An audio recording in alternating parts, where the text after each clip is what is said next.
Hello, magandang umaga po sa inyong lahat. Ah, tayo po'y tumayo.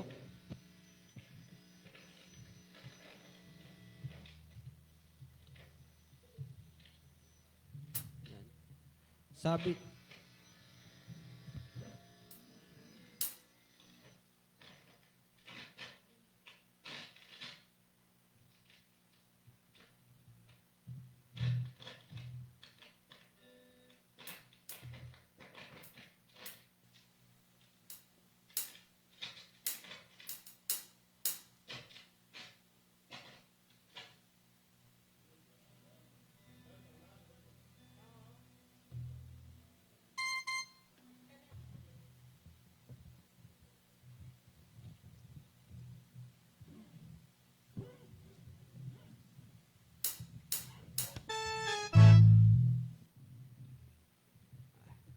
sabi sa mga awit 101 to 2, umawit sa gagalakan ang lahat ng mga bansa.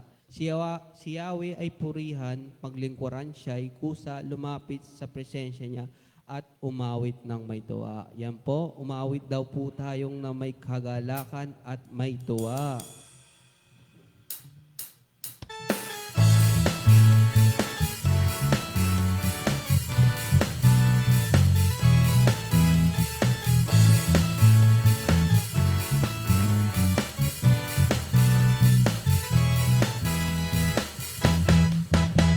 Lagi kang pasasalamatan sa lahat ng iyong kabutihan. Pupurihin kita, sasayawan kita sa presensya mo. Ako'y magsasaya, sa puso ko'y wala nang ang iba. O Diyos, O Diyos, lagi kang pasasalamatan sa lahat ng iyong kabutihan. Pupurihin kita, sasayawan kita sa presensya mo. Ako'y magsasaya, sa puso ko'y wala nang ang iba.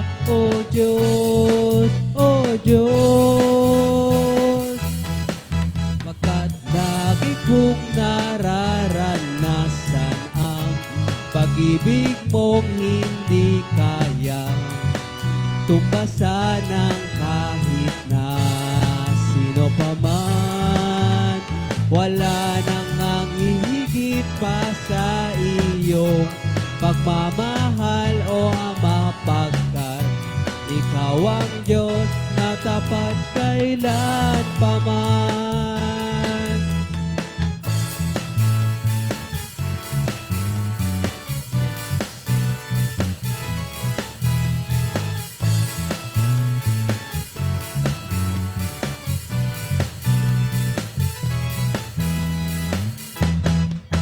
Lagi kang pasasalamatan sa lahat ng iyong kabutihan.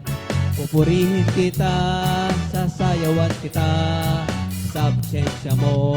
Ako'y magsasaya, sa puso ko'y wala nang ang iba. O Diyos, O Diyos, pagkat lagi kong nararanasan ang pag-ibig mong hindi kaya tumbasan ng kahit na sino pa man. Wala nang ang higit pa sa iyong pagmamahal, O Ama, pagkat ikaw ang Diyos na tapat kailan pa man. Pagkat lagi kong nararanasan ang pag-ibig mong hindi kaya tumbasan ng kahit na sino pa man. Wala nang ang higit pa sa iyong pagmamahal, O Ama, pagkat ikaw ang Diyos na tapat kailan pa man. Pagkat lagi kong nararanasan ang pag-ibig mong hindi kaya tumbasan ng kahit na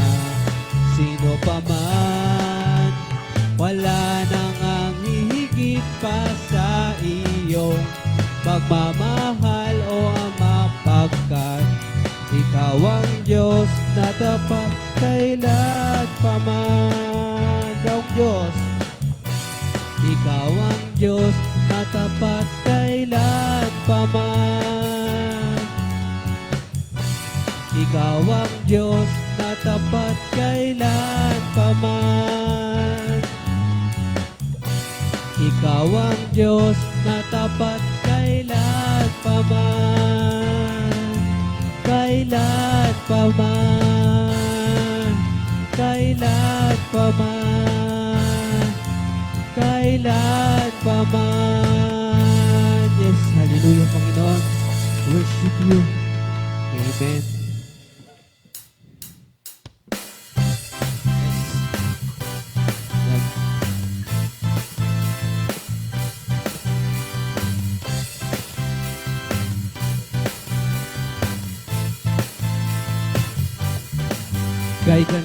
Kay ganda ng umaga, pag si Jesus ang inuna. Kay ganda ng umaga, araw-araw ay masaya.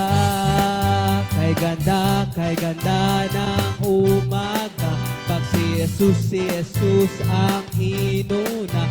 Kay ganda ng umaga, araw-araw ay masaya. Ano man ang problema, ito ay kayang-kaya.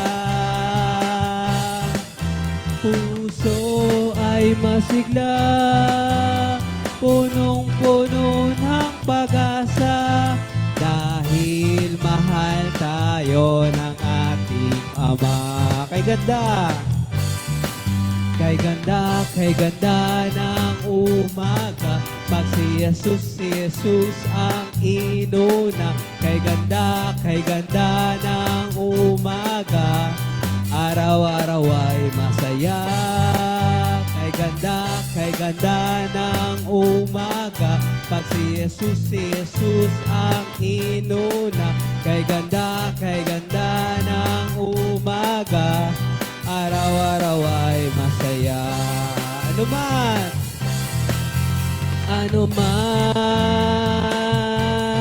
ang problema, ito ay kaya-kaya. Puso ay masigla, punong-puno ng pag-asa, dahil mahal tayo ng ating Ama. Katapatan mo at pag-ibig mo ay hindi nagbabago. Katapatan mo at pag-ibig mo, noon, ngayon at kailanman. Katapatan mo at pag-ibig mo ay hindi nagbabago. Katapatan mo at pag-ibig mo, noon, ngayon at kailanman. Ano man ang problema, ito ay kayang-kaya.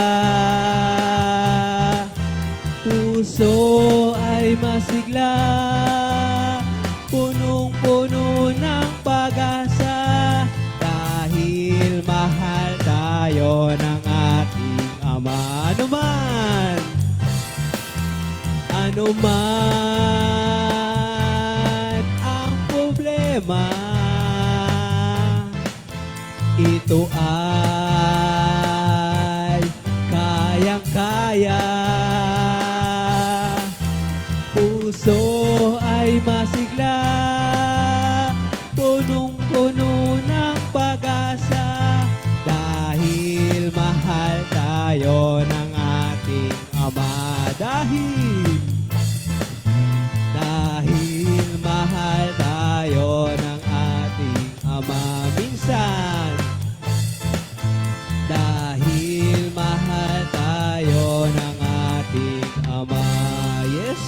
Lord.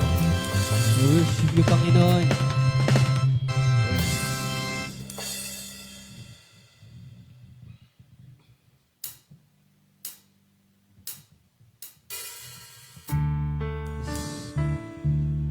Maraming salamat, Panginoon. Napakabuti mo sa amin, Panginoon. Worship you, Panginoon. Hallelujah.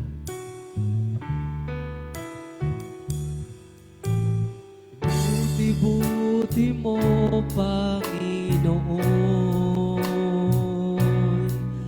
sa lahat ng oras, sa bawat araw. Ika'y laging tapat kung magmahal.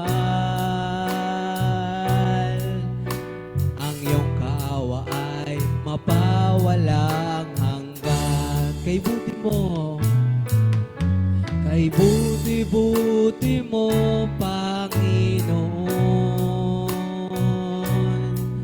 sa lahat ng oras, sa bawat araw. Ika'y laging tapat kung magmahal. Ang iyong kaawa ay mapawalang hanggan. Pinupuri, sinasamba kita, dakilang Diyos at Panginoon. Tunay nga ika'y walang katulad, tunay nga ika'y di nagbabago. Mabuti ang Diyos, nasa amin nagmamahal. Kay buti mo, kay buti-buti mo, Panginoon, sa lahat ng oras, sa bawat araw. Ika'y laging tapat kung magmahal. Ang iyong kaawa ay mapawalang hanggan. Pinupuri, sinasamba kita, dakilang Diyos at Panginoon.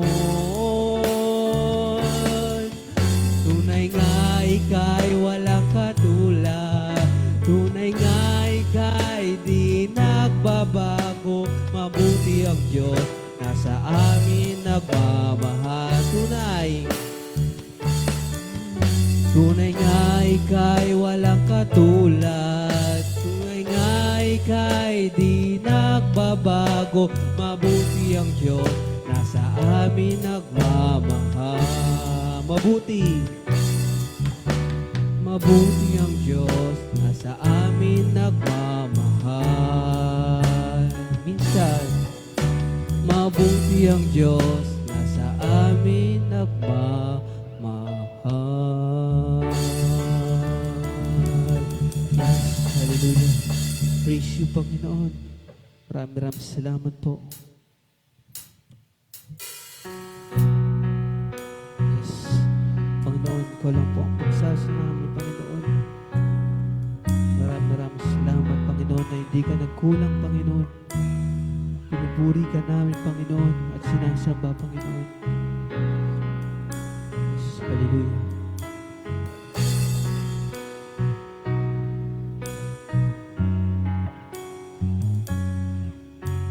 Ikaw lang ang pag-asa ko, tanging ikaw ang buhay ko, Jesus. Kahit ako'y nangangamba, basta't ikaw ang kasama, manat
walang hanggan.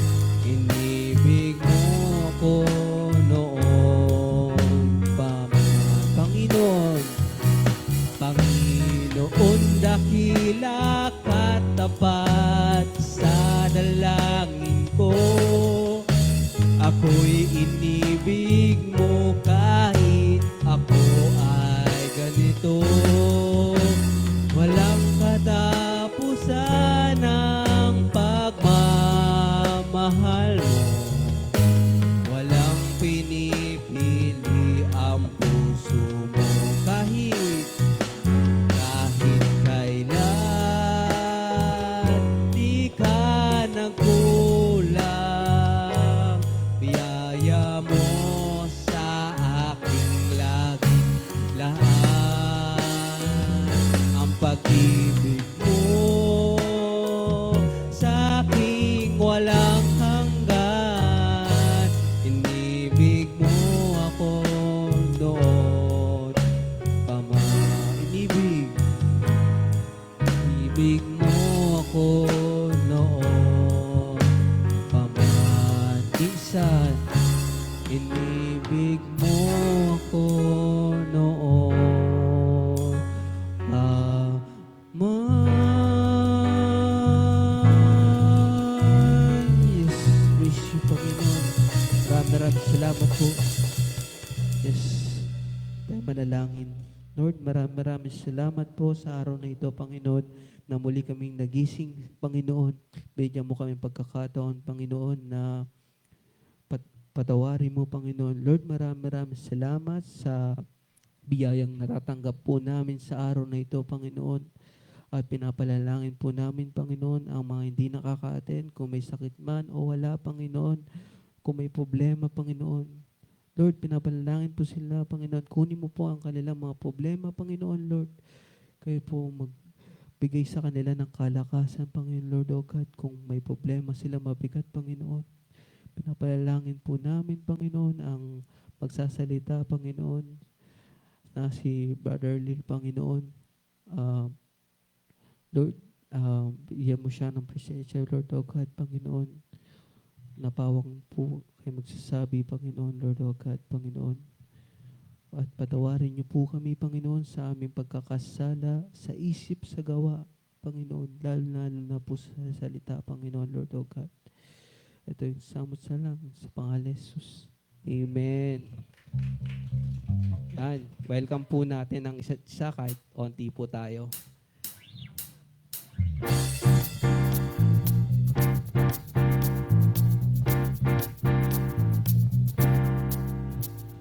Welcome sa'yo, kapatid.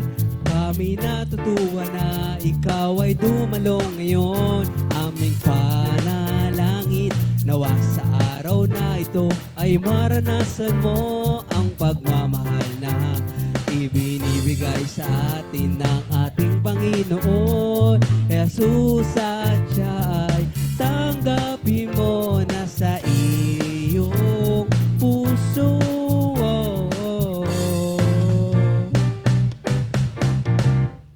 Welcome sa'yo, kapatid. Kami natutuwa na ikaw ay dumalong ngayon. Aming panalangin, nawa sa araw na ito ay maranasan mo ang pagmamahal na ibinibigay sa atin ng ating Panginoon. Jesus, at siya ay tanggapin mo na sa iyo puso.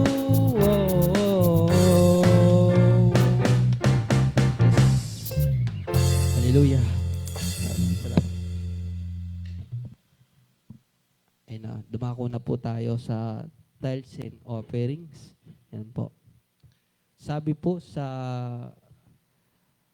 Kawikaan 3:9, parangalan mo si Yahweh sa pamagitan ng iyong mga kayamanan at mula sa iyong mga pinakamainam na ani.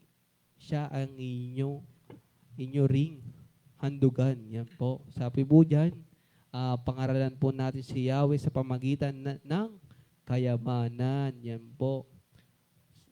Pinakamainam po daw yan sa mga ani. Yan po, ang nagbibigay po ay kalulugdan po ng Diyos. Yan po. Maraming salamat. Ayun, panalangin po natin yung mga tithes offering. Lord, maraming salamat, Panginoon, sa biyayang natatanggap po namin, Panginoon, Lord o God, Panginoon. Maraming salamat sa blessing. Wala man o marami, Panginoon, patuloy kami nagpapasalamat, Panginoon, sa mga biyayang natatanggap po namin sa araw-araw, Panginoon, sa makakain, Panginoon, Lord o God, sa mga susutin, Lord o God, na ikaw po ay nagpro-provide, Panginoon. Lord, maraming salamat po, Panginoon, at sa mga magbibigay, Panginoon, Lord o God, Panginoon, na tithes and offerings, Panginoon. Panginoon, i-bless niyo po sila, Panginoon, ng doble, triple, Panginoon, Lord o God, Panginoon. Bigyan mo siya ng liglig, siksik, liglig, at umapaw, Panginoon. Itong samot panalangin sa pangalan Jesus. Amen. Yan.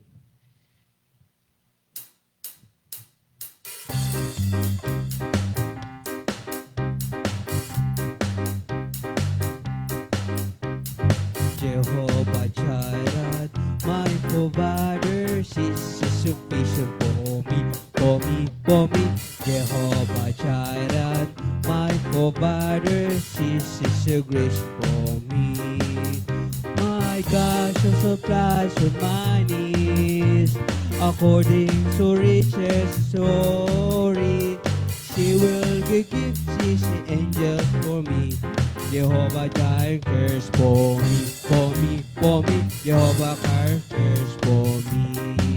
Oh hallelujah, oh hallelujah, hallelujah. Praise the Lord. Oh hallelujah, oh hallelujah, hallelujah. Praise the Lord.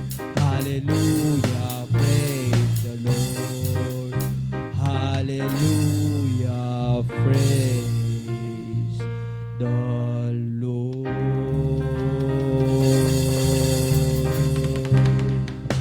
Yes.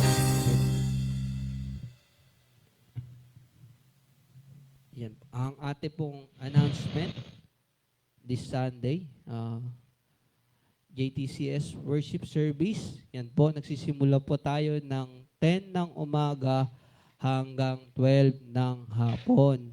Yan po. And sa ano po, at sa ano po natin, ang prayer meeting po natin every Wednesday. Yan po. Every Wednesday po, kung gusto nyo pong pumunta sa prayer meeting, dito lang po sa JTCS Church po. Yan po, kung may gusto kayong ipag-pray, yan, na meron sakit, yan, pwede po kayo punta sa JTCS Church po. Every Wednesday po yan, ng 6 ng gabi hanggang 9 ng gabi. And sa discipleship naman, every Saturday, yan po, kung gusto nyong malaman ang mga katanungan, ganyan, disciples, yung sa Bible, yan, attend po kayo ng every Saturday 4 ng hapon hanggang 6 ng gabi. Scripture reading. Tayo po tumayo sa paggalang ng salita ng Diyos. Sabi po sa Korinto 11:23 hanggang 26:23, sapagkat ito ang tinuro na tinanggap ko muna sa Panginoon at binigay ko naman sa inyo noong gabi siya'y pinagkanulo. Ang Panginoong Hesus ay dumampot ng tinapay. 24. Nagpasalamat at pinaperapreso niya iyon at sinabi, ito ang aking katawan na inahandog para sa inyo. Gawin niyo ito bilang pagpaalala sa akin. 25. Pagkatapos maghapunan, dumampot din siya ng kopa at sinabi, ang kopa na ito ang bagong tipan ng pinagtitibay ng aking dugo. Tuwing iinumin niyo ito, gawin niyong bilang pagpapaalala sa akin.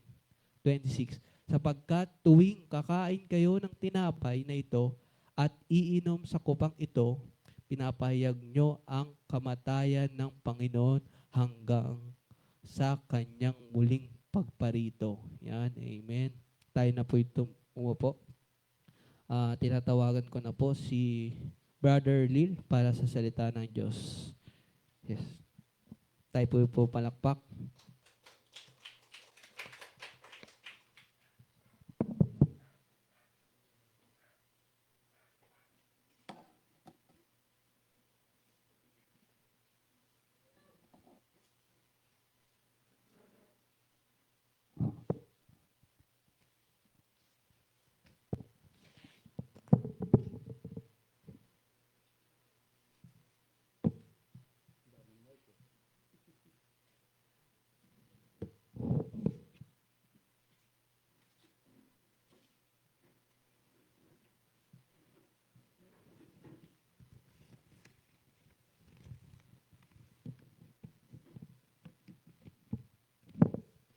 Amen. Praise the Lord.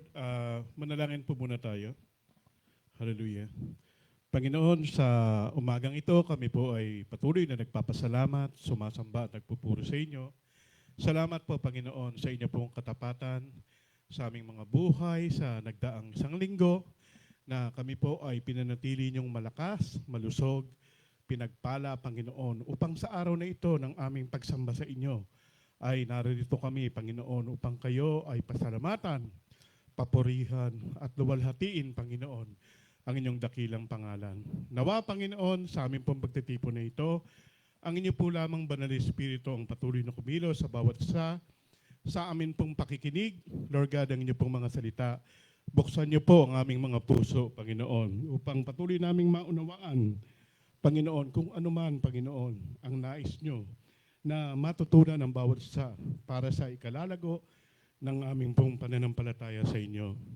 Pinapag-pray din namin, Panginoon, yung pong aming mga kapatiran na wala pa sa lugar na ito sa ngayon. Kayo po ang nakakaalam ng kanila pong kalagayan, Panginoon. Nawa, Panginoon, alisin niyo po kung ano man ang nagiging hadlang sa kanilang pagparito, Panginoon. At nawa, patuloy nilang pahalagahan, Panginoon, at sundin, Panginoon, ang inyong utos, Panginoon, na kami po tuwing araw ng linggo ay nagtitipon, Panginoon, sumasamba, Panginoon, sa inyo pong dakilang pangalan. Maraming pong salamat at nawa, Panginoon, tulungan niyo po na akin pong maipahayag ng malaya at may kapangyarihan ang inyong mga salita sa umagang ito. Sa inyo po lamang ang lahat ng papuri, pagsamba at pagdakila. Sa ngalan ng aming Panginoong Sus na po aming samot panalangin. Amen. Amen. Good morning po.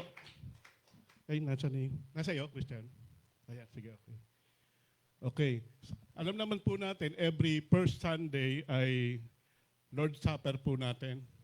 Di ba po? Pag Lord's Supper, doon natin pinagdiriwang yung tinatawag na banal na hapunan ng ating Panginoong Hesukristo. Actually, every first Sunday, ginagawa namin ito, sama-sama tayo nagpuputol ng tinapay, nagte-take tayo ng juice as wine, di ba? Representing wine. Naiintindihan po ba talaga natin kung ano po ba ang ibig sabihin ng ginagawa natin? So, sa umagang ito, yan po ang pag-uusapan natin. Sabi natin dyan, ang title ng ating pag-aaral is Understanding the Lord's Supper. Unawain po natin o intindihin natin, no? Kung ano po ba ang ibig sabihin ng the Lord's Supper. Saan po ba ito nagsimula? Saan po ba ito nanggaling? Bakit po ba ito ginagawa? Actually, nung ang ating pong Panginoong Jesucristo ay pumanik sa langit, meron lamang po siyang dalawang ordinance na iniwan sa kanyang iglesia, sa kanyang church. Ano po yung dalawang yon? Yung una ay yung tinatawag na, sino po nakakaalam nun? Water baptism. Isang ordinance po yun.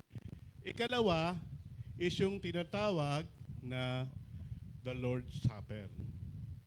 Ngayon, kapag ka po sinabing ordinance, ano po ang pagkakaintindi natin? Ano po ang pagkakaintindi natin? Pag sinabing ordinance, batas siya, di ba? Batas, di ba? Tagubilin yon na dapat nating i-observe at dapat nating sundin. Kaya nga sabi natin kanina, merong dalawang ordinansa, no, na iniwan ng Panginoon. Una yung water baptism at yung the Lord's Supper. At kung mapapansin nyo, mismo ang ating Panginoong Jesucristo ay sinunod yan. Di ba po? Nung siya ay nandirito pa sa lupa, nagpabautismo ba siya? Hindi. Nagpabautismo, di ba? Sino yung nagbautismo sa kanya? Si Juan Bautista, no? Alam naman natin, di ba, nung ang Panginoong Jesucristo ay dumalapit kay Juan para magpabautismo, di ba, parang ayaw ni Juan na gawin yun. Di ba? Ayaw niyang bautismohan sana ang Panginoon. Kasi kilala niya kung sino si Lord eh. Alam niya, siya yung tagapagligtas, no? Anak ng Diyos. Kaya, nung lumalapit siya, Panginoon, di ba, sabi niya, hindi po, di ba, parang ayaw niyang bautismohan. Pero sabi ng Panginoong Hesus sa kanya, sinagot siya, ginagawa ko to bilang pagsunod sa kalooban ng ating Ama. Di ba? Panginoong Hesukristo mismo yan. Di ba? So, dahil sa ang ating Panginoong Hesus, ginawa yan bilang halimbawa sa atin na kanyang iiwanan pansamantala bilang mga mananampalataya, lahat tayo, di ba? Kinakailangang sundin o tupdin, di ba? Kung ano yung mga ordinansang yan. Ngayon, sabi nga natin, dalawa sila. Ang ikalawa is yung tinatawag na the Lord's Supper. Di po ba? Sabi kasing ganon, yun daw tinatawag na baptism, sabi nga, we commemorate our death with Him. Pagka tayo ay sumusunod sa pagbabautismo o ginagawa natin yung tinatawag na pagbabautismo, ang ating ginagawa is nagiging namamatay tayong kasama ni Kristo, di ba? Sabing ganon, we commemorate our death with Him. Kaya nga, di ba, nilulubog tayo sa tubig.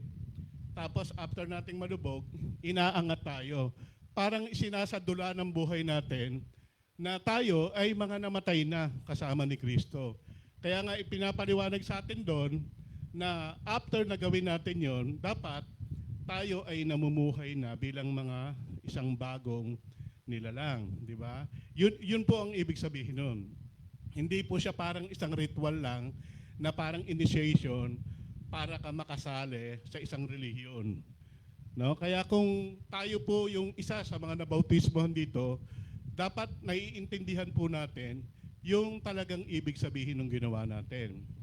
Siguro karamihan dito nabautismo na no? Karamihan sa atin dito, ewan ko kung meron pang hindi, pero ang pagkakaalam ko lahat tayo nabautismo na. Dapat naiintindihan natin, kaya natin yung ginawa, hindi dahil sa requirements yun para tayo masave, para tayo maligtas, kundi yun ay alinsunod sa inutos ng Diyos bilang pagkilala na tayo ay kasama ng namatay ng ating Panginoong Hesus. Yun ang ibig sabihin ng water baptism.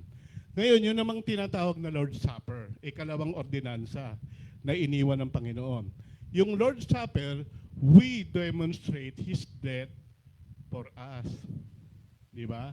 Yung kamatayan mismo ng Panginoon, hindi tayo yung kanyang kamatayan mismo ang ating inaalala kung paano siya namatay para sa atin.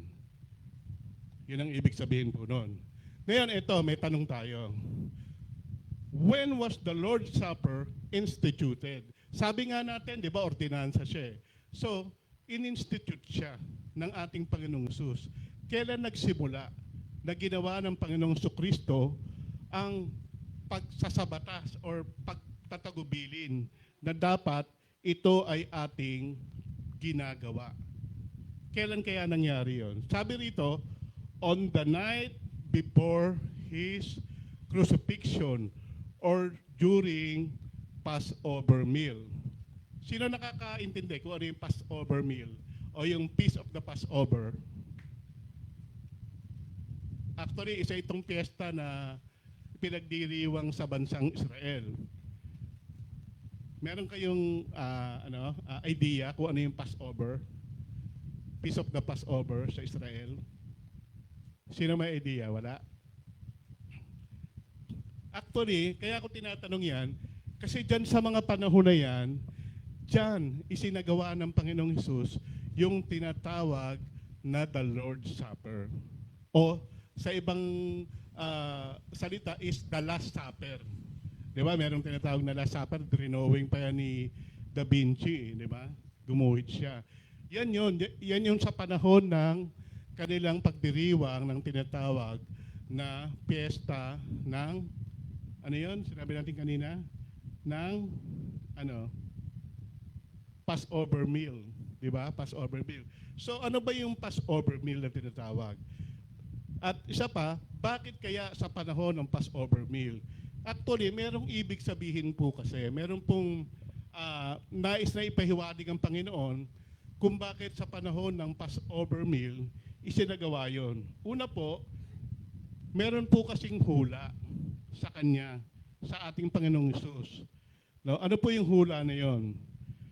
Meron po kasing prophecy, sabi nga to fulfill its prophetic symbolism as ultimate Passover lamb. Alam niyo po ba nung ang ating Panginoong Hesus nagdiriwang ng tinatawag na Passover meal kasama yung kanyang mga alagad, wala po silang tinatawag na Passover lamb na pinagsasalu-saluhan. Kasi mabalik tayo doon sa tinatanong ko kanina, yung pong Passover meal, yan po yung panahon na ang mga Hudyo ay nagdiriwang ng kanilang Passover meal, nagpapatay po sila ng tupa, unblemished po yon, isang tupa na walang kapintasan, at sabay-sabay po nila yung kinakain. No? At pag kinain po nila yon, kasabay po niyan yung tinatawag na unleavened bread o yung tinapay na wala pong pampaalsa. Tapos, kasama rin po niyan yung tinatawag na wine. Pero sabi ng kasaysayan, nung ang ating Panginoong Kristo ay nagse-celebrate ng tinatawag na Passover meal kasama yung kanyang mga alagad, wala silang kinakaing Passover lamb. Wala silang pinatay na tupa para sa kanilang pagdiriwang na yon. Bakit kaya? Kasi sabi nga ganon, ipinakikita ng Panginoong Kristo na siya mismo yung tinatawag na Passover lamb para sa pagdiriwang na yon. Yun kasi ang hula sa kanya. Siya mismo yung tinatawag na tupa na iaalay para sa bansang Israel, at syempre, hindi lamang para sa bansang Israel, para sa mga tao na mananampalataya sa Kanya. Sabing ganon, what is the feast of the Passover? Yun ang tanong natin kanina. No? Actually, ito yung panahon, kung matatandaan nyo, di ba, nung nagkaroon ng tinatawag na plagues doon sa bansang sa Egypt. Actually, nasa Egypt sila nito.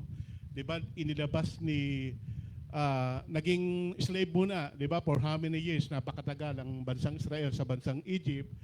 Tapos, ayaw kasing payagan ng Pharaoh si Moises na isama yung mga Israelita palabas ng Egypt, di ba, para sumamba sa Diyos. Naging matigas yung Pharaoh. Kaya nagpadala ng plagues ang Panginoon. 10 plagues po yun. At sa ika-10 plagues na yan, ang plagues na yon is mamamatay yung lahat ng panganay, di ba, ng Egyptian. Ito man ay hayop or alagang hayop nila, basta panganay, o mismong anak nila, di ba?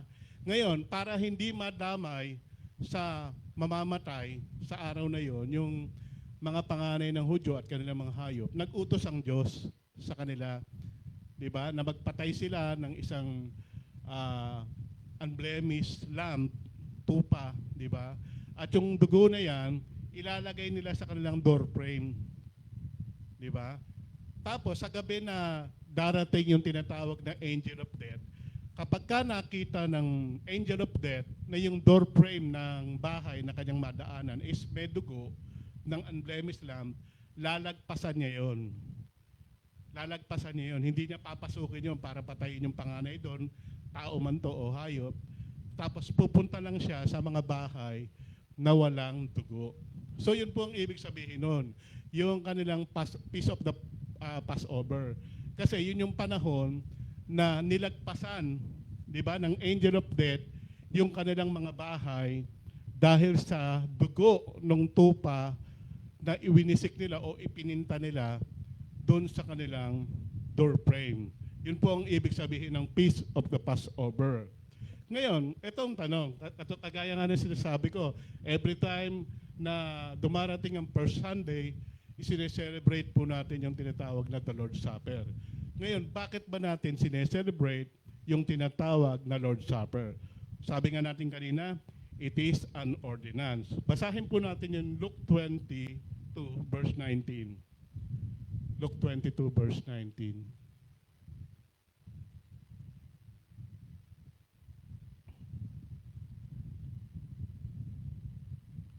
Yan, yun. Ang layo na pala. Yan. Sabing gano'n, sa Luke 22 verse 19, dumampot din siya ng tinapay at matapos magpasalamat sa Diyos, ay kanyang pinaghati-hati iyon at binigay sa kanila. Sinabi niya, ito ang aking katawan na inihahandog para sa inyo. Gawin niyo ito bilang pag-alaala sa akin. So anong sabi po dyan? Bakit natin sineselebrate ang Lord's Supper? Sabing ganon, to remember our Lord Jesus sacrifice for us. Actually, yung pong remember na sinasabi dyan, sa salitang Griego o Greek word, pakiclick bro. Yan. Ay, sige pa. Yan. Sa salitang Griego, ang ibig sabihin po niyan is anamnesis. Alam niyo po yung anamnesis? Yan po yung kabaligtaran ng salitang amnesia. Amnesia. So anong ibig sabihin ng Panginoon dyan? Ibig sabihin niyan, hindi kayo dapat magkakaroon ng amnesia para hindi nyo i-celebrate ang Lord's Supper. Di ba? Alam naman natin yung sakit na amnesia, di ba? Pag sinabing amnesia, yun yung mga bagay na marami ka nang nakakalimutan, di ba? Pwedeng ang nakalimutan mo yung mismong birthday mo pag may amnesia ka, di ba? Pwede namang yung birthday ng kaibigan mo or iba pang mga bagay na mahalaga at importante na hindi mo na naaalala, di ba? Yan po ang ibig sabihin niyan. Ang ibig sabihin ng Panginoon, nung sinabi niyang alalahanin niyo ako, ang sinasabi niya, wag na wag niyong lilimutin ang ginawa kong ito para sa inyo. Di ba? Kumbaga parang kalimutan niyo na lahat, wag lang ito. Parang ganon. So, ibig sabihin nun is to recall. Di ba? Ano pa? Bukod sa pagiging to recall, to relive or to experience. Pag sinabi kasing relieve, sino makakasagot dyan? Anong ibig sabihin ng relieve? Relieve. To remember is to relieve. Sino pwede sumagot? Relieve. Anong ibig sabihin ng relieve? Sirit na. Ibig sabihin, to experience. Yung bang ilalagay mo yung sarili mo sa Panginoong Jesucristo. Yung bang, di ba may salitang ilagay mo yung paa mo sa kanyang sapatos, parang ganon. Yung bang iisipin mo, ano kaya kung ako yung makaranas doon? Di ba? Yung paghihirap na nangyari sa Panginoong Jesucristo, ano kaya kung ako yung binugbog nung araw? Ano kaya kung ako yung pinako sa krus nung araw? Ano kaya kung ako yung pinutungan ng koronang tinik? Yun ang ibig sabihin noon. No? Hindi lamang siya basta kakain tayo ng bread at iinom ng wine, kundi ilalagay natin yung ating sarili sa kalagayan ng Panginoon nung mga panahon na yon. Di ba? Mahirap, ano? Kasi sabi nga ng Bible, di ba? Kapag ka tayo sinampal sa kanan, ibigay pa yung kaliwa, di ba? Pero sa atin, sa totoo lang, pag may sumampal sa isa kanan, di ba? Anong gagawin mo, Christian? Pag sinampal ka sa kanan, sasampalin mo rin, di ba? Yun ang usual na reaksyon ng tao. Pero anong sinasabi ng Panginoon dito? Di ba? Katulad ng kanyang ginawa, dapat tayo na mga tagasunod niya, ginagaya rin kung ano yung kanyang naranasan. Hindi po ba? Kaya nga, nung ang ating Panginoong Hesus, nangangaral pa sa lupa, madalas niyang tinuturo sa lahat, no? Kung narinig niyo yung ngipin sa ngipin, mata sa mata, hindi na gano'n ang tinuturo ng Panginoon. Doon niya sinabi yung sinabi ko kanina kay Christian, na kung ikaw sasampalin sa kanan, iharap mo pa yung kaliwa. Diba? Kasi ang ating Panginoong Hesus, ganyan ang kanyang ginawa. No? Ganyan ang kanyang, hindi siya sumagot, hindi siya kumibo. Habang siya ay pinahihirapan ng mga sundalo na nagpapahirap sa kanya. So anong ibig sabihin nito? Dapat tularan niyo ako. No? Pag sinabi niyang alalahanin niyo ako, ibig niyang sabihin, isa pamuhay niyo o gayahin niyo kung ano yung ginawa ko nung mga panahon na yon. Diba? Kaya nga sa Bible makikita natin, no? Sabi nga, dati ibigin mo ang kapwa mo gaya ng iyong sarili. Pero ngayon, higit na sa iyong sarili, katulad ng pagmamahal ko. Diba ang Panginoong Kristo nang magmahal, diba higit pa sa kanyang sarili yung kanyang ginawa. Bakit kamo? Kasi kahit na yung kanyang sariling buhay, di ba? Ibinigay niya alang-alang sa pagmamahal niya sa ating lahat. Katunayan ng ating Panginoong Kristo, siguro naman alam ng karamihan dito, meron tayong basic knowledge about sa pagiging God ni Kristo. Siya ay God, di ba? Na nandoon sa langit. No? Sabi ng Pilipos 2, iniwan niya yon di ba? Iniwan niya yon, nagsakatawang tao siya, namuhay na parang alipin. Para kanino? Para sa sarili niya? Hindi, para sa atin, di ba? So yun ang ibig sabihin nun, no? Na remember me, i-relive mo, isapamuhay mo, gayahin mo kung ano yung ginawa ko para sa iyo. Di po ba? Kaya every time na tayo nagkakaroon ng celebration of Lord's Supper, pwede nating suriin yung sarili natin. Panginoon, eto kumakain ako ng tinapay, umiinom ako ng wine, di ba? Bilang pag-alala doon sa ginawa mo para sa akin.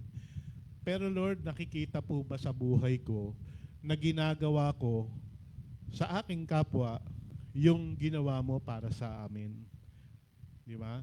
Kasi kung hindi natin ginagaya yon o hindi natin ginagawa ang ganon, para na rin nating hindi sineselebrate at inaalala yung kanyang ginawa pagpapakasakit para sa atin. So ano yung number 3? Reenact. Hindi, yun sa baba, bro. Pakibalik. Reenact. Anong ibig sabihin ng reenact? Reenactment. Yun. Sino may idea doon? Reenactment.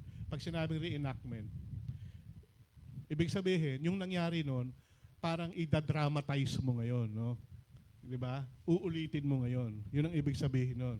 So, yung ginagawa natin, reenactment ito. Di ba? Kapag tayo nagpuputol-putol ng tinapay at umiinom ng wine, reenact natin yung ginawa nila noon.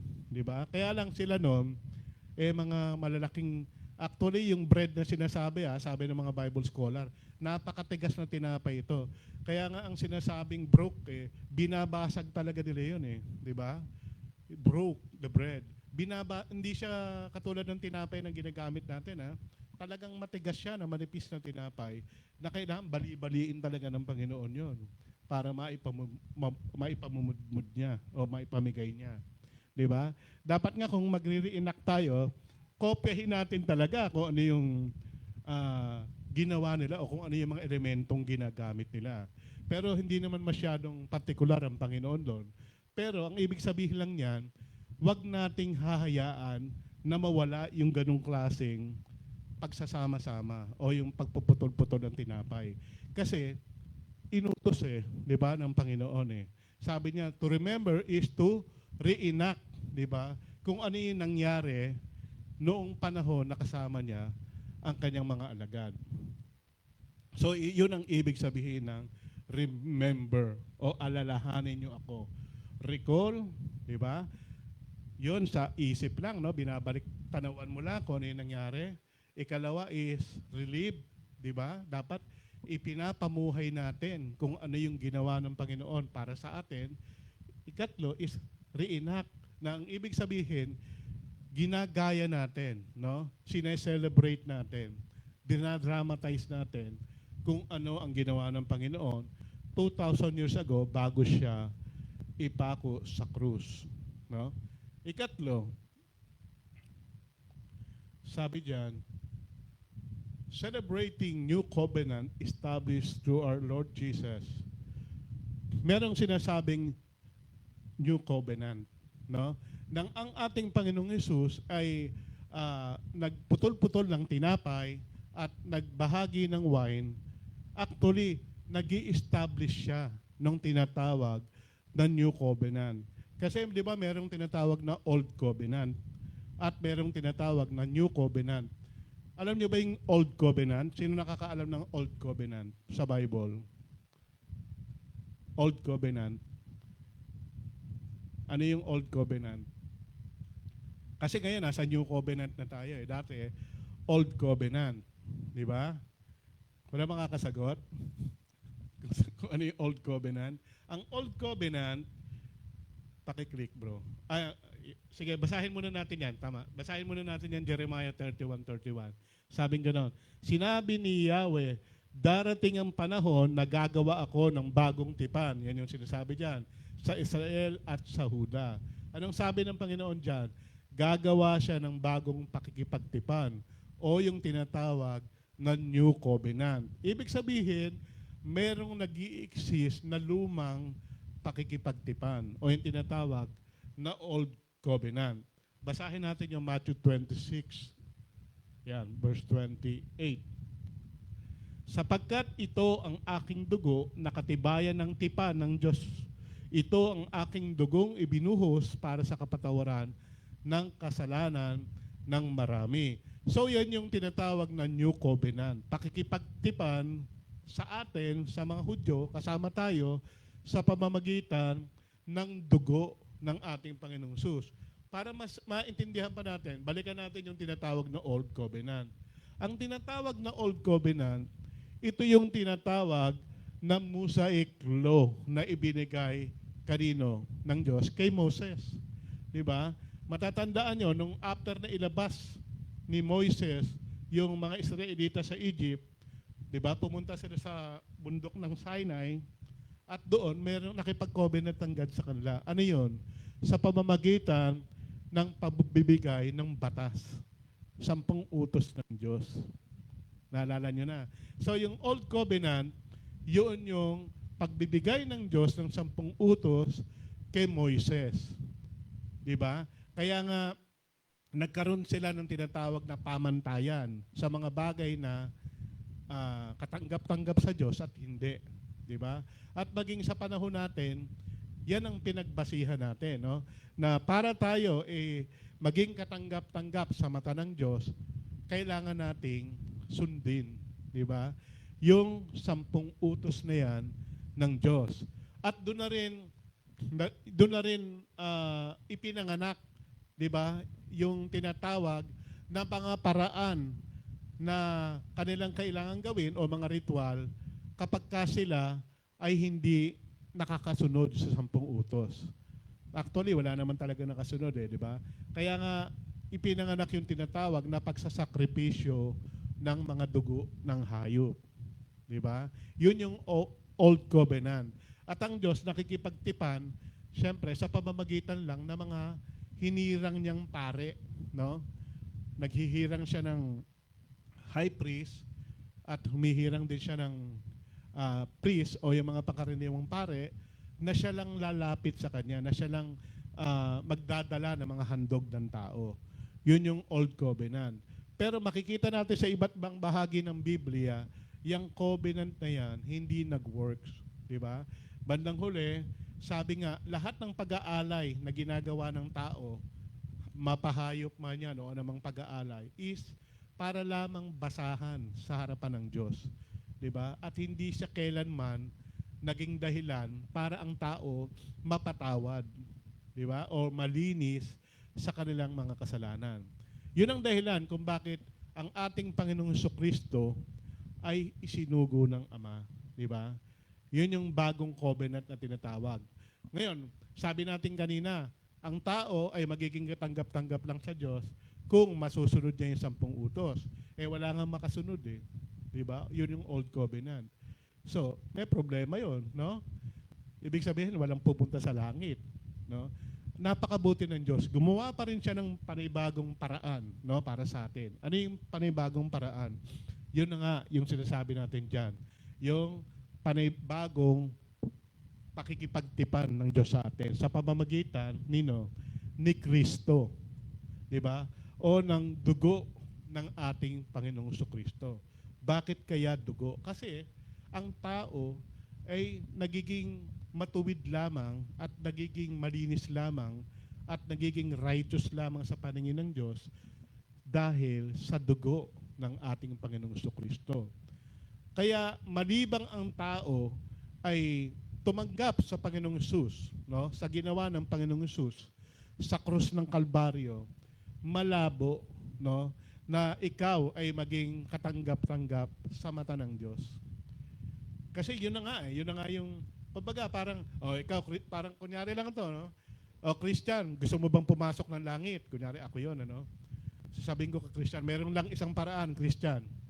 Kailangan yung dugo ni Alan is anong tawag doon, yung ialay mo si Alan at yung dugo niya ipapahid mo sa iyo. Kunyari, yun ang covenant, di ba? Na itinalaga ko. Unless na gawin mo yung Christian, walang ibang paraan, di ba? Para ka makapasok sa langit, di ba? Kaya yung 10 utos, although ang 10 utos, iniligay ng Diyos yan para lang mas lalo nating maintindihan na ang tao ay makasalanan, hindi yan ang makakapagligtas sa atin, no? Ang makakapagligtas lang sa atin o ituturing lang tayong matuwid ng Diyos sa pamamagitan ng dugo ng ating Panginoong Jesucristo. Kaya kung kayo ay tumanggap na sa ating Panginoong Jesucristo, absuelto na kayo, no? Righteous na kayo sa paningin ng Diyos. Dahil lahat naman tayo hindi natin kayang sundin yung 10 Commandments eh, di ba? Walang nakasunod dyan. Sa Romans 3, makikita niyo yan. Sa Romans 6, ganun din. Wala ni isa man, no? Bagkos lahat tayo hindi nakaabot sa kaluwalhatian ng Diyos. Ngayon, may paraan na ibinigay ang Diyos sa atin, no? Yan ay ang pagpapakasakit ng ating Panginoong Jesucristo para tayo na hindi makapasa-pasa sa kanyang mata, no? Bilang mga righteous person, ay maging katanggap-tanggap na sa pamamagitan ng dugong ibinuhos ng ating Panginoong Jesus. Sabi diyan, dugong ibinuhos para sa kapatawaran ng kasalanan ng marami. Pansin niyo ba yon? Marami. Hindi ng lahat. Napansin niyo yung salitang yon? Marami. Bakit kaya, Christian? Bakit marami ang ginamit na salita, hindi ng lahat? Hindi all. Di ba? Many yan sa English. Bakit hindi lahat? Marami lang ang ginamit ni Lord. Ha? Ano na? Bakit kaya hindi lahat magkakaroon ng kapatawaran? Sige, parang ano lang tayo, parang nagba-Bible study. Sige, bakit kaya? Di ba dapat para sa lahat? Kasi sabi sa John 3:16, for God so loved the world, di ba? Buong mundo eh. Di ba lahat eh, ibig sabihin nun. Pero ba't dyan, para lang sa kapatawaran ng marami, hindi ng buong mundo. So, sige nga, pwedeng may sumagot. Ikaw, John, ano sagot mo?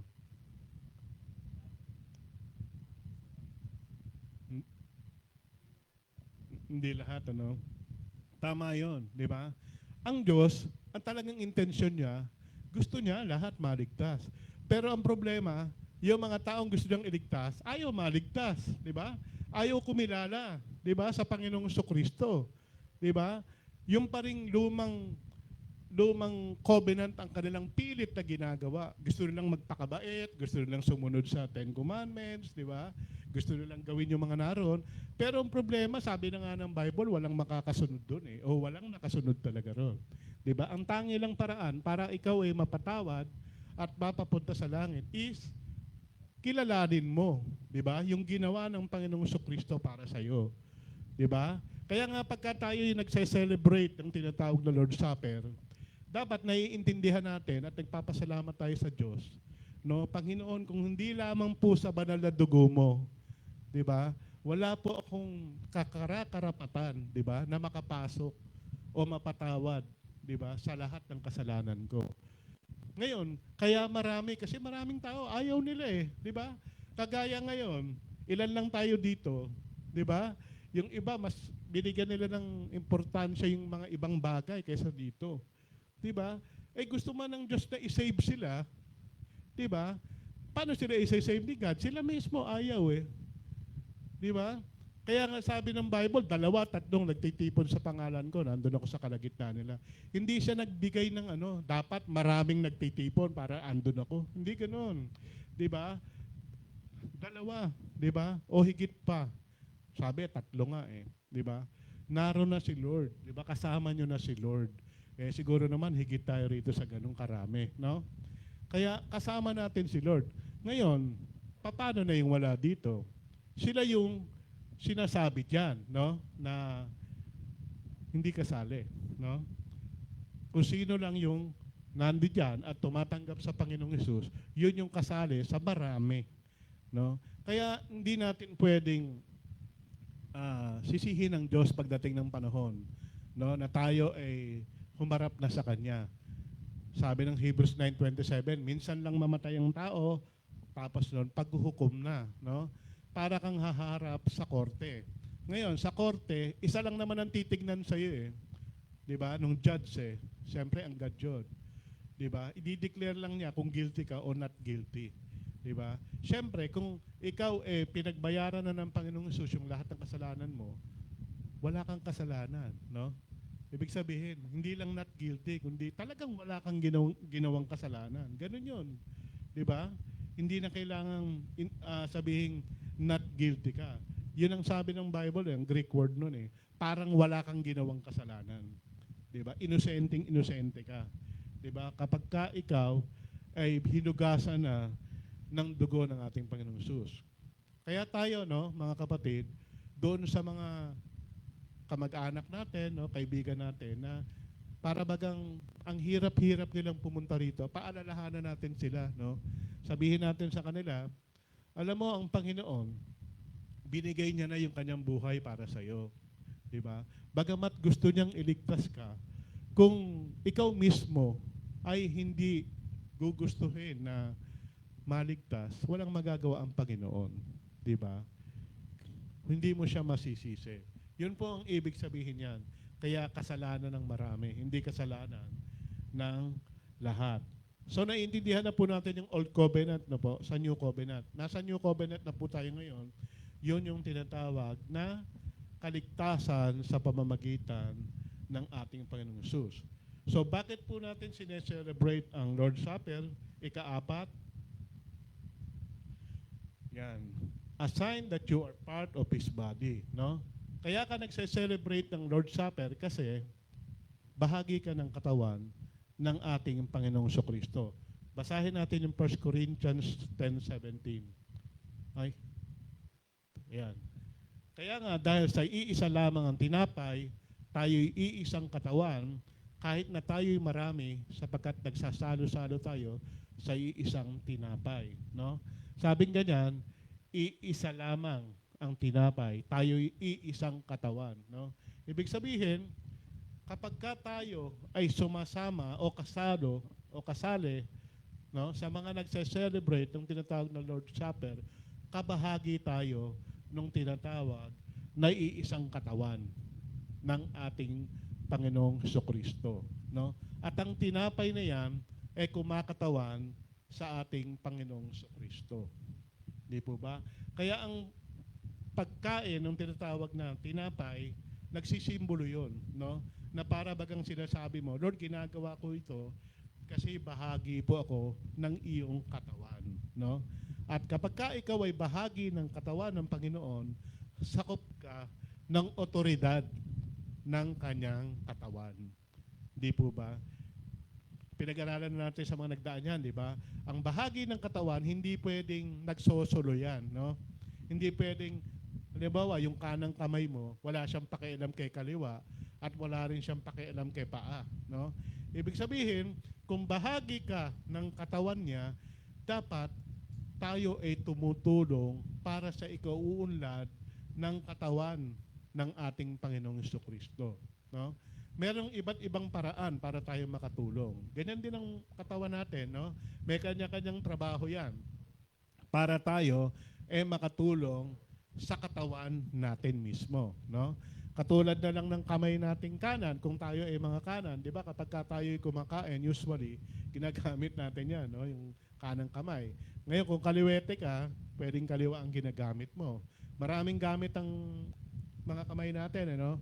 Siyempre, ganun din naman yung paa, no? Usually ang kanyang basic function is para tayo lumakad, no? Makalakad. At syempre, pang-depensa din minsan, no? Kapag kailangan natin gamitin, no? Nagagamit natin siyang panipa, no? Pwedeng inaatake tayo ng aso, pwede natin gamitin. So may mga function ka. So anong ibig sabihin nun? Kung bahagi ka ng katawan at nakikisama ka o nakikisalo ka sa pagsa-celebrate ng Lord's Supper, dapat katuwang tayo ng iisang katawan ng ating Panginoong Hesus. Hindi lamang tayo nag-a-attend tapos wala na, no? Dapat may bahagi tayo. Nag-a-attend tayo ng mga prayer meeting, di ba? Kung ano man yung kakayahang ibinigay sa atin ng Panginoon, marunong tayong tumugtog, marunong tayong kumanta, at meron tayong ibang mga katangian pa na kailangan sa church, pwede natin gamitin yon, no? Para tayo makatulong sa ikauunlad ng katawan ng ating Panginoong Hesus. Basahin din natin yung John 6:53. Yan. Sinabi ni Jesus, pakatandaan ninyo, malibang kainin nyo ang laman ng anak ng tao at inumin ang kanyang dugo, hindi kayo magkakaroon ng buhay. So yan, ano? So sabi, unless na kainin mo, actually, yung salitang yan, nakainin, hindi naman literal nakakainin mo si Lord, no? Ang ibig sabihin lang yan, kilalanin mo siya, no? Para ikaw ay maging bahagi niya, di ba? At magkaroon ka, yung pinag-usapan natin kanina, buhay, no? Kaya nga, bagamat ang intensyon ng Diyos, maligtas ang lahat, di ba? Pero marami lang ang maliligtas kasi nga yung iba ayaw, no? Ang magkakaroon lang ng buhay, yung mga gustong magkaroon ng buhay at kumilala sa ating Panginoong Hesukristo. Ito na. So, letter E. Yan. Who is to partake of Lord's Supper? Sino-sino lang ba ang pwedeng mag-partake o kumain ng tinapay ng elements of Lord's Supper element, yung tinapay at wine? Sino-sino lang ba? Lahat ba pwede? 'Di ba? Lahat, halimbawa dito may pumasok 100 tao tayo. Lahat ba ng 100 na 'yon dapat kakain? 'Di ba? 'Yun ang tanong no? Para mas maintindihan natin, sino-sino lang ba? Okay, sabi diyan, number 1, yan. It is meant for believers, not unbelievers. Basahin natin yung 1 Corinthians 10:20, 21. Hindi kayo makakainom sa kopa ng Panginoon at gayon din sa kopa ng mga demonyo. Hindi kayo maaaring makisalo sa hapag ng Panginoon at makisalo rin sa hapag ng mga demonyo. Next verse. 21 lang ba? Okay, 21 lang pala. Sorry. Binura ko pala yun para hindi So anong sinasabi diyan? Sabi diyan, ang mga tunay na mananampalataya lamang ang pwedeng mag-take ng communion element, no? Kasi sabi diyan kung hindi ka pa mananampalataya, 'di ba? Kung ikaw yung tipo ng taong sabi diyan umiinom pa sa kopa ng mga demonyo, no? Nagpa-practice ka pa ng mga ritual ng mga demonyo. Hindi naman 'yun yung pangungulam, Ang sinasabi lang diyan is naniniwala ka pa, no? Doon sa mga practice na ginagawa ng mga taga-sanlibutan, no? Katulad nung sa mga piyesta. Actually, tinutukoy dyan yung pag-attend ng mga piyesta eh. Mga piyesta ng Diyos-Diyosan. No? Pumupunta ka sa mga piyesta, no? Nakikikain ka doon, di ba? Actually, kala lang natin, di ba, pag piyesta, parang simple celebration lang yan. Pero merong spiritual implication yon. Bakit? Kasi yung mga pagkain kanilang inihahanda, inoffer nila yon doon sa patron nila, doon sa, kung ano man yung patron na nandun. Kunyari, dito San Roque, no? Kunyari San Roque, inalay sa Diyos-Diyosan yon. At tayo bilang mga partakers of Lord's Supper, dapat hindi tayo sumasama doon. Hindi na natin ginagawa yon. Hindi na natin pinapractice yon. No? Na tayo, kung talagang tayo mananampalataya, dapat pag nagpe-fiesta sila, hindi na kayo naghahanda. Baka mamaya, fiesta ngayon dito, maghahanda kami, invited ka, di ba? Hindi pwede yon, di ba? Kasi yan ang sabi dyan no? Dapat, kung talagang ikaw mananampalataya na at ikaw nakikiisa, no? Sa pagdiriwang ng banal na hapunan, dapat hindi mo na ginagawa yung mga bagay na yon. Kasi hindi pwede, no? Na makikisalo ka sa hapag ng Panginoon at the same time, makikisalo ka rin sa hapag ng mga demonyo. Di ba? Ang Bible lang may sabi nun, di ba? So, dapat mananampalataya lamang. So, ngayon, kung halimbawa, no, merong unbeliever o hindi mananampalataya na nag-take ng Lord's Supper, no? Anong mangyayari sa kanya? Sige nga, next natin. Yan. Unbelievers who partake will be judged by God. Sa maniwala kayo sa hindi, kapag hindi ka naman mananampalataya at nakikikain ka ng Lord's Supper na tinatawag, no? Hahatulan ka ng Diyos. Basahin natin yung 1 Corinthians 11:29. Sabi diyan, sapagkat ang sino mang kumakain at umiinom ng hindi kinikilala ang kahalagahan ng katawan ng Panginoon ay kumakain at umiinom ng kahatulan laban sa kanyang sarili. So, maliwanag, di ba? Sige pa nga, meron pa ba? Wala na. So, anong sabi diyan? Kapag ka ginawa mo yan, nang hindi ka naman talaga, no, mananampalataya, no, magiging kahatulan yan sa iyong sarili. At kung titignan mo yung 1 Corinthians 11, hindi ko na lang nilagay dyan para hindi humaba.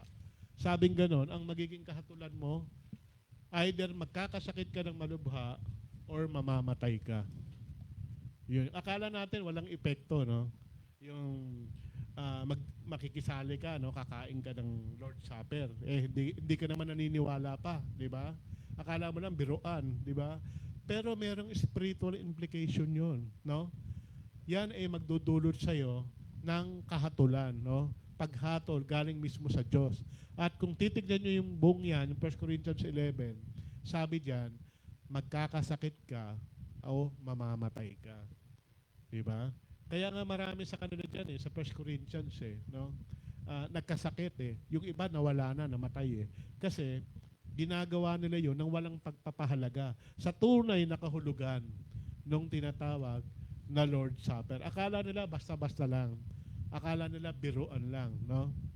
Naalala ko nung araw, nung elementary pa ako, madalas yan sa mga eskwela, di ba? Merong kumukommunion no?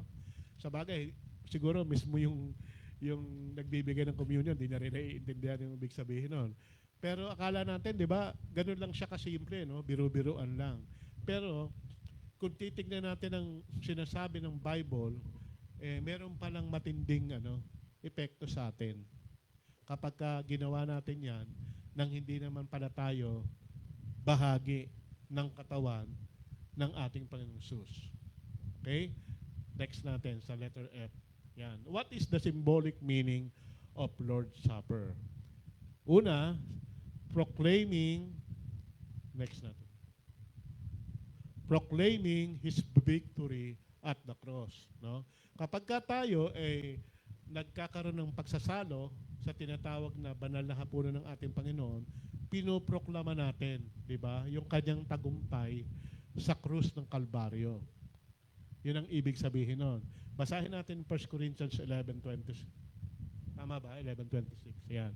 Sapagkat tuwing kakain kayo ng tirampay na ito at iinom sa kopang ito, ipinapahayag ninyo ang kamatayan ng Panginoong hanggang sa kanyang muling pagparito.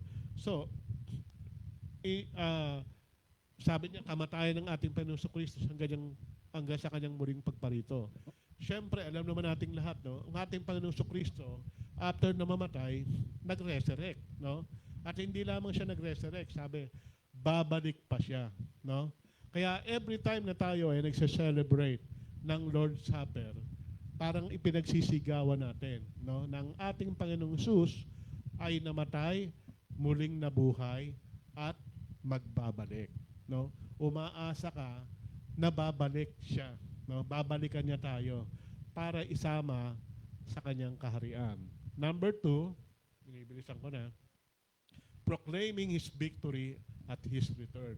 Sa kanya kasing pagbabalik, hindi na siya tagapagligtas. Tandaan natin yun, ha? Baka akala ng marami, pagka lumitaw uli ang Panginoong Hesus, hihingi siya ng tawad. Panginoon, patawarin niyo po ako. Di ba? Hindi ko alam na totoo pala. Di ba? Kaya sana patawarin niyo ko. Hindi po ganon. Sa pagbabalik ng Panginoong Kristo, isa na siyang hari. No? May corona na siya. At hukom na siya. Judge na siya. No? Hindi na siya kamukha nung unang punta niya rito na nangangaral, sinasampal-sampal, hindi kumikibo. No? At kumbaga, nagpapatawad pag may humingi ng tawad. Sa panahon ng kanyang pagparito, hahatulan niya na yung mga taong hindi naniwala sa kanya. At syempre, tayo namang naniwala sa kanya, sabi ng Bible, isasama niya na.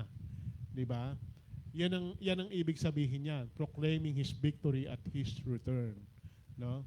Ibig sabihin, hindi lamang hindi lamang siya nagtagumpay sa kamatayan, kundi tinalo niya na, no? Yung lahat-lahat ng kalaban. Kasama na yung syempre yung satanic forces, no, na bandang huli, paparusahan niya, no? Iitya niya sa tinatawag na dagat-dagatang apoy. So yan po 'yon. Number 3, yan. The bread represent Jesus' body. Diba? Pinag-uusapan natin kanina. Ngayon, bakit importante na maintindihan natin na yung tinapay na ating pinagsasaluhan ay representing lang ng body of Christ. Bakit kaya? Kasi alam nyo ba, merong mga relihiyon na ipinapalagay nila na yung bread na yon literal na katawan ni Kristo. Oo, yun ang kanilang itinuturo na yung tinapay na yan, literal na katawan ni Kristo yan, no? Kaya dapat tawag dito, parang bang sinasamba, parang gano'n, no? Parang sinasamba natin, pinapahalagahan ng gano'n. Hindi po yun ang ibig sabihin nun. Ang bread, nagre-represent lamang siya ng katawan ng ating Panginoong Hesus. Katulad ng kanyang ginawa, no? Nung sila'y nagsalo-salo, doon sa tinatawag na Passover meal, 'di ba? Meron siyang tinapay na kinuha, 'di ba? Sabi niya itong tinapay, 'di ba? Kumakatawan sa kanya, 'di ba? At ipinamigay niya 'yon. Ganun din, nire-represent lang 'yan yung kanyang body. Basahin natin yung Mark 14:22. Habang kumakain sila, si Jesus ay dumampot ng tinapay at nagpasalamat sa Diyos. Pagkatapos kanyang pinaghati-hati ang tinapay at iniyabot sa mga alagad, sinabi niya, kunin nyo, itong aking katawan. Diba? So, yung kanyang pinagpira-pirasang tinapay, ipinamahagi niya, diba, bilang simbolo o kumakatawan sa kanyang katawan. No? Ngayon, bakit ba katawan? No? Bakit ba kailangan natin siyang alalahanin, no, sa pamamagitan ng tinapay na nagsisimbolo sa kanyang katawan? So, sabing ganun dito, yung kanyang katawan, sabing ganun, di ba pinagputol-putol, was broken for our transgression, no? O para sa ating mga pagsalangsang sa Tagalog. So, anong ibig sabihin yan? Pagka kasi pinaghati-hati mo yung tinapay, di ba? Nahati. Ibig sabihin, talagang madudurog siya, no? Parang ipinakikita ng Panginoong Hesus, siya bilang isang tinapay na buo, no? Yung kanyang katawan mismo, 'di ba? Magkakadurog-durog, 'di ba? Para sa atin. 'Yun ang eksaktong nangyari sa kanya doon sa krus ng Kalbaryo, 'di ba? Yung kanyang katawan binugbog, yung kanyang katawan nilatigo, 'di ba? Tapos sinugata, no? Tapos pinako sa krus. So anong nangyari sa katawan? Sabi nga ng mga Bible scholar, no, hindi raw kayang ilarawan yung itsura ng katawan niya. Kasi yung daw mga buto, no, sa kanyang katawan, dito sa kanyang likod, sa kanyang dibdib, nakalitaw na, no? Hindi mo na kayang, kaya yung nakikita nating drawing diyan, no, na 'di ba, may krus na tinik. Wala pa 'yan, no? Kung talagang merong isang magi-imagine, no, kung ano yung itsura ng katawan ng Panginoong Hesus nang siya ay nasa krus, baka parang giniling, no, yung maidodrawing mo. Ganun ang itsura. Para siyang nagkaputol-putol, no? Nagkapira-piraso, 'di ba? At yun ay nangyari, sabing ganon, dahil sa atin, no? Ngayon, ano pong spiritual benefit nito para sa atin o implication para sa atin? Sabi po, number 2, yan. His wounds heals our infirmities and diseases, no? Yun po yung kahalagahan noon, no? Bakit hinayaan ng Panginoong Hesus na yung kanyang katawan magkadurog-durog, no, magkapira-piraso sa pagpapahirap ng mga tao? Meron po tayong benepisyo mula ron. Sabi ng 1 Peter chapter 2 verse 24, sa kanyang pagkamatay sa krus, pinasan niya ang ating mga kasalanan upang tayo'y mamatay na sa kasalanan at mamuhay ng ayon sa kalooban ng Diyos. Yan yung pinakahuli ang maganda dyan. Sa pamamagitan ng kanyang mga sugat, kayo'y pinagaling, no? Kaya pala hinayaan ng Panginoong Hesus, no, na magkapira-piraso halos ang kanyang katawan para tayong lahat gumaling. Yan, di ba? Kaya yung tinatawag na healing, kalooban ng Diyos yun, no? Pinagbayaran niya yun, no? Kung tayo ay may sakit ngayon, pwede nating sabihin, Lord, binayaran mo na to di ba? Yung katawan mo nagkadurog-durog na para lang gumaling ako. Kasi yun ang sabi diyan, no? 'Di ba? Para tayo gumaling, 'di ba? Kaya kapag tayo may mga sakit, no? Meron tayong iniindang karamdaman, kapag tayo nagte-take ng communion, pwede nating sabihin sa Panginoon, Panginoon, salamat po dahil po sa mga latay na yung tinamo sa krus ng Kalbaryo, gumaling ako, no? Yung mga karamdaman ko, binayaran mo na. Kasama na to sa iyong mga binayaran, no? Hindi lang niya tayo iniligtas sa ating mga kasalanan, no? Kundi pinagaling din sa ating lahat ng karamdaman, no? Lahat 'yan, hindi kaya nga minsan 'di ba may mga milagro kayong napapakinggan, no, mga patotoo. Uy, may cancer yung yung kapitbahay ko, no? Pero after na siya nilay hands nung isang kapatid o nung isang pastor, gumaling, 'di ba? Bakit kaya? Kasi kasama 'yun sa package, no? Package 'yan, no, na ibinigay ng Panginoong Hesus sa atin, 'di ba? Nung araw hindi natin masyadong naiintindihan, akala natin pag nanonood tayo ng TV, no? Namatay siya sa krus kasi tinubos yung kasalanan, no? Hindi lang kasalanan, pati yung sakit mo, pati yung karamdaman natin, tinubos niya, 'di ba? Pero siyempre, may tanong, ba't yung iba hindi gumagaling?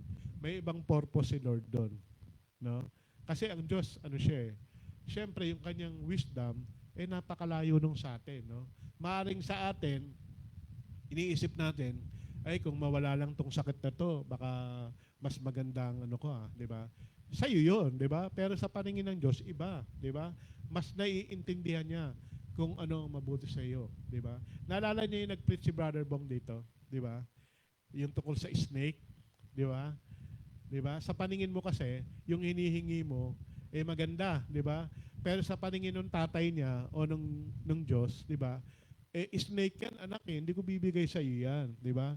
Parang si Paul din. Actually, si Paul may ganyang kaso no? Nagkaroon ng sakit si Pablo, si Apostol Pablo yun, Nananalangin siya sa Diyos na sana kunin yung sakit na yun sa kanya.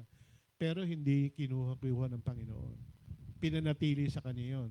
Ano mo, bandang huli, sabi ni Pablo, naintindihan niya, kaya pala, hindi kinukuha ng Diyos to sa akin para mapanatili akong mapagkumbaba. Yun pala ang reason. Di ba? Parang sa atin ngayon, no? Bakit kaya sa kabila ng maraming beses tayong nananalangin na sana naman, Lord, yumaman ako, no? Hindi ka pa rin yumayaman, no? Bakit kaya? Kasi alam ng Diyos no? Na baka pagka yumaman ka, hindi ka na umattend, di ba? Hindi ka na magpunta sa church, no? Tapos yumabang ka na, no? Lahat ng tao na lalapit sa iyo, feeling mo uutangan ka, di ba? Nagiging matapobre ka na. Alam lahat ng Diyos yan di ba? Kaya hindi niya binibigay. So ganyan din yan. Although generally, no, pinagbayaran na ng Diyos lahat ng karamdaman natin. Uulitin ko ang entitled lang dyan, yung mga mananampalataya. Di ba? Yung mga mananampalataya. Ngayon, bakit may gumagaling na hindi mananampalataya? Kasi nagsuko ng buhay niya yun. Kaya nga kapag kayo nagpe-pray ng non-Christian, no, sa ospital, ang kailangan mo munang gawin is patanggapin mo siya kay Lord bago mo siya ipag-pray. Di ba? Hindi pa pwede kasing makuha niya yung tinatawag na benepisyo ng pagkasugat ng katawan ng Panginoong Hesus kung hindi niya tinanggap ang Panginoon. Kailangan tanggapin niya si Lord. Di ba? Para pagalingin siya. Di ba? Kasi katulad din niya ng pagpapatawad, bagamat yun para sa lahat, pero iilan lang ang nakaka-acquire kasi iilan lang ang humihingi, no, ng kapatawaran sa kanya. Ganyan din ang kagalingan. So, importante po yan. Kaya pagka tayo ay may sakit, lapit tayo sa Panginoon, no? At kung halimbawa, sa kabila ng ating paglapit, hindi pa rin tayo gumagaling, it's possible na meron siyang ibang bagay na nais na ituro sa atin. Basahin nga natin yung 1 Peter 5. Ay, wala ba? Wala, no? So, hindi ko pala nailagay, sorry. Number 4. The wine represents His blood. Mark 14:24.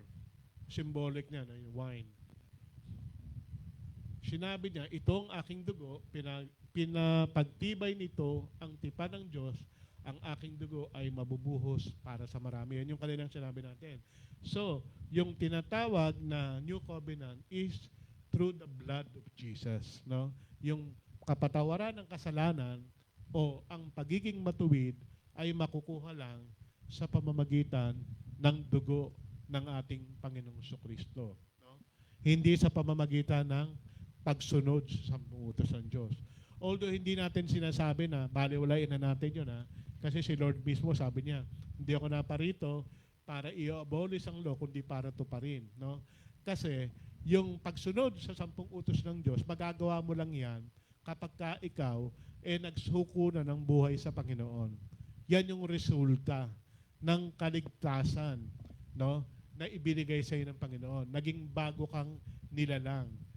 'Di ba? Magiging natural na sa iyo yung pagsunod sa Panginoon. Nung hindi ka pa Christian, hindi natural sa iyo 'yun Ini-struggle mo lang gusto no? Yung bang kapag ka nakakita ka ng pera diyan, no, na isang bungkos, no, automatic 'yon. Oy, finder's keeper to, akin na to, 'di ba? Ganun ka na kaagad mag-isip. Di ka Christian 'di ba? Pero nung naging Christian ka, naku, kanino kaya to, 'di ba? Baka kailangan to nung taong nakaiwan di ba? So, hahanapin mo yung tao ngayon. Nagiging natural na sa iyo yung pagsunod. 'Di ba? Kasi may binabiolate na yun pagka naghangad ka ng hindi sa iyo, 'di ba? Diniscuss ni Brother Bong. Ano tawag doon? Covetousness, no?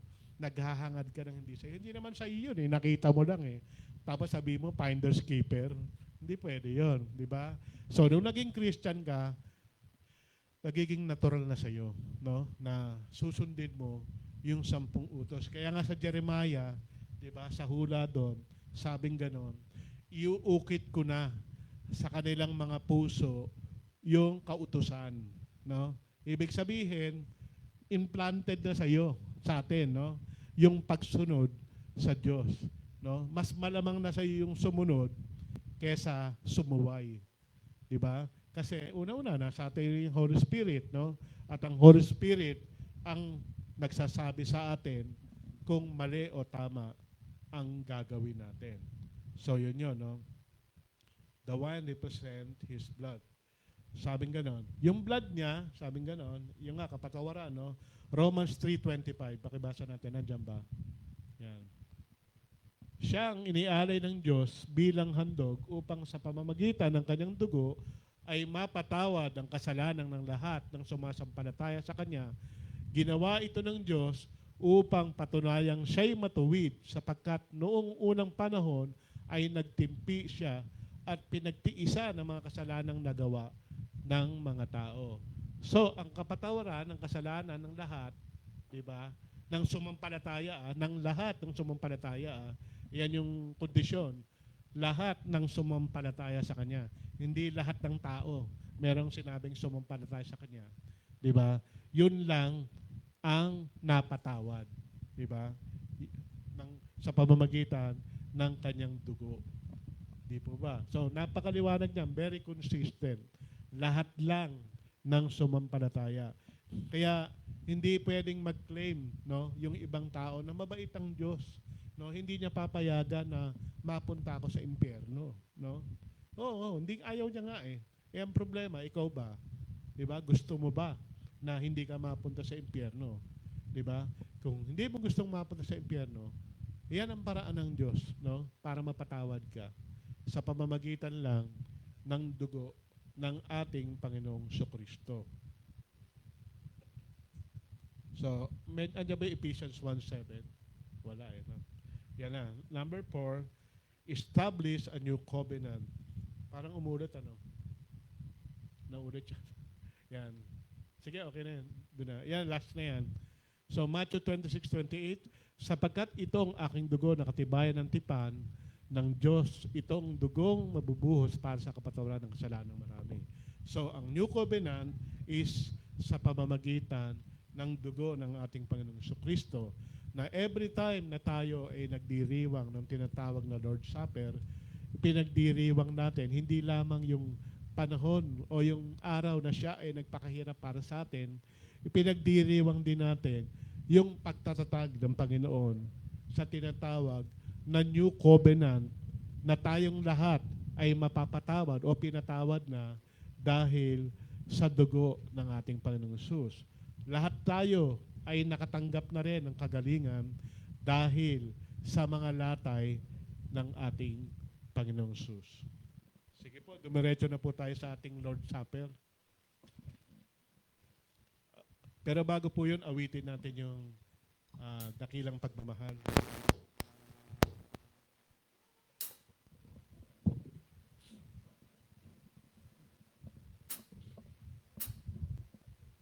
Habang inaawit po natin to,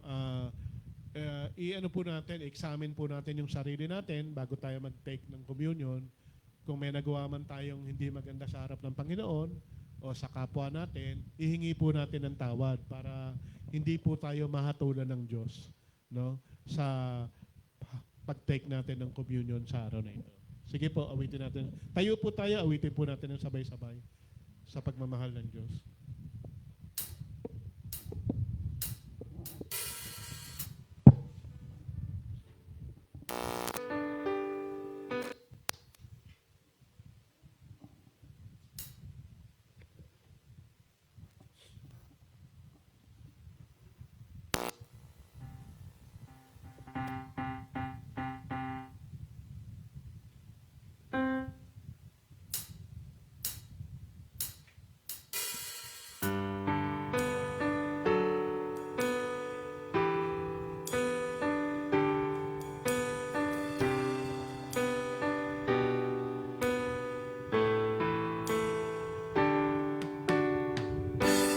Sa pagmamahal ng Diyos, sino ang makahigit? Meron ka bang nababatid? Bugtong na anak, hindi niya pinagkait. Nanaog sa mundo, nagdusa, dumanas ng libo.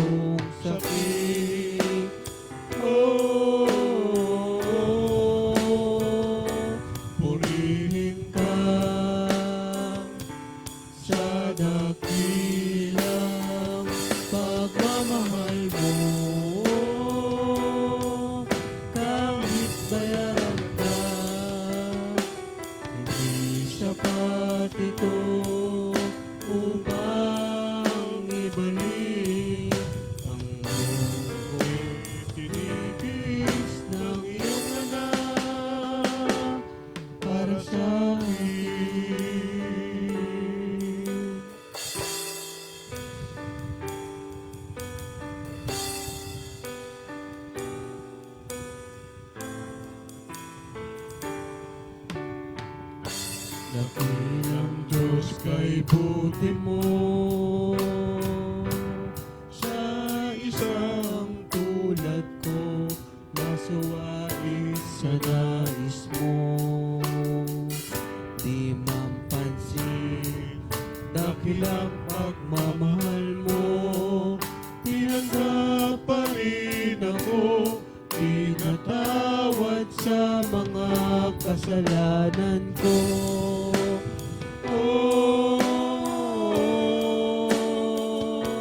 Purihin ka sa dakilang pagmamahal mo. Kahit bayaran ka, Hindi sapat ito upang ibalik ang dugong tinitigis ng iyong anak para sa akin.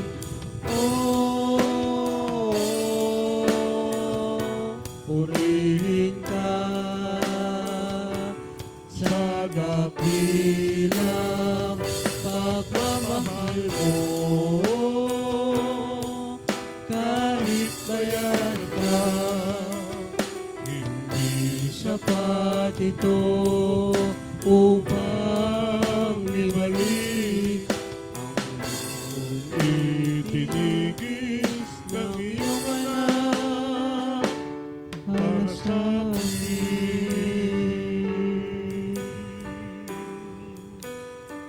hallelujah, Lord. Praise you, Lord. Hawakan po natin ang ating mga tinapay at itaas po natin ang ating mga kamay. Hallelujah. Sapagkat ito ang turo na tinanggap ko mula sa Panginoon at binibigay ko naman sa inyo. Noong gabing siya'y pagkanulo, ang Panginoong Hesus ay tumampot ng tinapay. Nagpasalamat at pinagpira-piraso iyon at sinabi, ito ang aking katawan na inihahandog para sa inyo. Gawin niyo ito bilang pag-alaala sa akin. Sabay-sabay po tayo.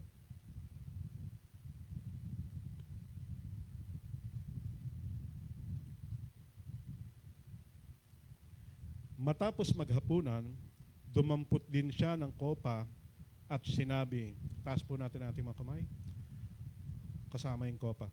Ang kopang ito, ang bagong tipan na pinagtitibay ng aking dugo. Tuwing iinumin niyo ito, gawin niyo ito bilang pag-alaala sa akin. Sapagkat tuwing kakain kayo ng tinapay na ito at iinom ng kopang ito, ipinapahayag ninyo ang kamatayan ng Panginoon hanggang sa kanyang muling pagparito. Sabay-sabay po tayo.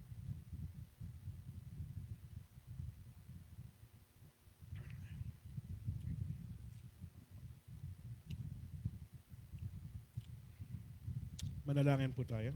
Hallelujah. Panginoon, nagpapasalamat po kami na muli sapagkat kami inyong sinamahan, Panginoon, sa araw na ito ng aming pong pagdiriwang ng inyong pong banal na hapunan. Panginoon, tulungan niyo po na ang bawat sa amin na narito ngayon, na nakapakinig, Panginoon, ng inyong mga salita, ay amin pong maisapamuhay, Panginoon, ang tunay na kahulugan ng pagdiriwang ng inyong pong banal na hapunan. Tulungan niyo po na bilang pag-alaala, Panginoon, sa inyong ginawang yan para sa amin sa krus ng Kalbaryo, ay gawin din naman namin, Lord God, para sa aming kapwa, ang inyong ginawa para sa amin, Panginoon. Tulungan niyo po na bilang bahagi ng inyong katawan, masumpungan niyo po, Panginoon, na kami po ay tunay na nakikibahagi, Panginoon, sa inyong iglesia sa lugar na ito, para po sa ikauunlad at ikalalago ng inyong pong katawan sa lugar na ito. Maraming pong salamat, Ama, at nawa sa amin pong pansamantalang pag-iwahiwalay, nawa, Lord God, ang pagpapala po na mula sa aming Diyos Ama at ang patuloy na pagpapatawad sa pamamagitan ng dugo ng aming Panginoong Hesus at gabay ng Banal na Espiritu sa bawat isa ang sumaamin mula ngayon at magpakailanpaman, Panginoon. Amen. Maupo muna tayo para po sa ating pong lunch po. Dali lang po.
Hello?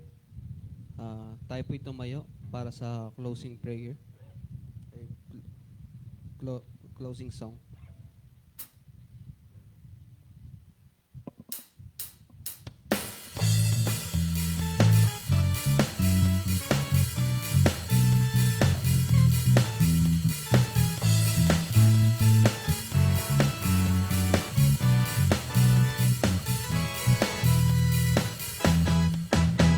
Lagi kang pasasalamatan sa lahat ng iyong kabutihan. Pupurihin kita, sasayawan kita sa presensya mo. Ako'y magsasaya, sa puso ko'y wala nang ang iba. O Diyos, O Diyos, lagi kang pasasalamatan sa lahat ng iyong kabutihan. Pupurihin kita, sasayawan kita sa presensya mo. Ako'y magsasaya, sa puso ko'y wala nang ang iba. O Diyos, O Diyos, pagkat lagi kong nararanasan ang pag-ibig mong hindi kayang tumbasan ng kahit na sino pa man. Wala nang ang hihigit pa sa iyong pagmamahal, O Ama, pagkat ikaw ang Diyos na tapat kailan pa man.